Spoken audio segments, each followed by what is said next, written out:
Sans nul doute, l'axe Brazzaville-Washington fait partie des priorités de la nouvelle administration américaine en Afrique. La preuve a été donnée ce mardi 18 mars 2025 lorsque le président de la République a reçu en audience une forte délégation américaine.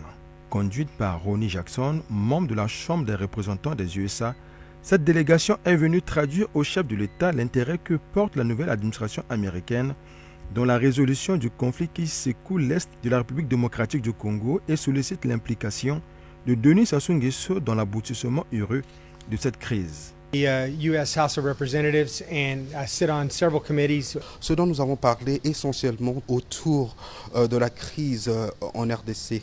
Nous avons souligné auprès du président que c'est une reconnaissance que le président Sassou est un des doyens en Afrique qui connaît l'histoire et qui a de bonnes relations dans le continent.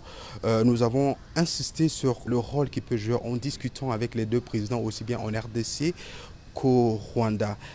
Il est impératif que ce conflit cesse et nous comptons sur l'appui du président Denis Sassou Nguesso. Nous avons bon espoir que le conflit doit prendre fin parce qu'il faut arrêter les tueries et le coulement de sang. Le président Denis Sassou Nguesso a insisté sur le fait que tout le monde devait être impliqué, que les États-Unis devraient aussi faire partie des discussions pour pouvoir mettre fin à ces discussions. Et j'affirme qu'il faut que tout le monde soit impliqué, aussi bien les États-Unis que toutes les parties impliquées pour pouvoir arrêter cette guerre.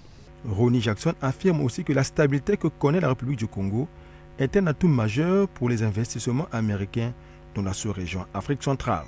Nous avons aussi parlé des opportunités économiques, la coopération économique, les opportunités d'investissement pour les entreprises américaines. J'ai dit au président Sassou que le Congo est un pays stable qui permet justement les investissements. Donc nous pensons que c'est des atouts qui peuvent permettre une plus grande coopération économique entre les deux pays.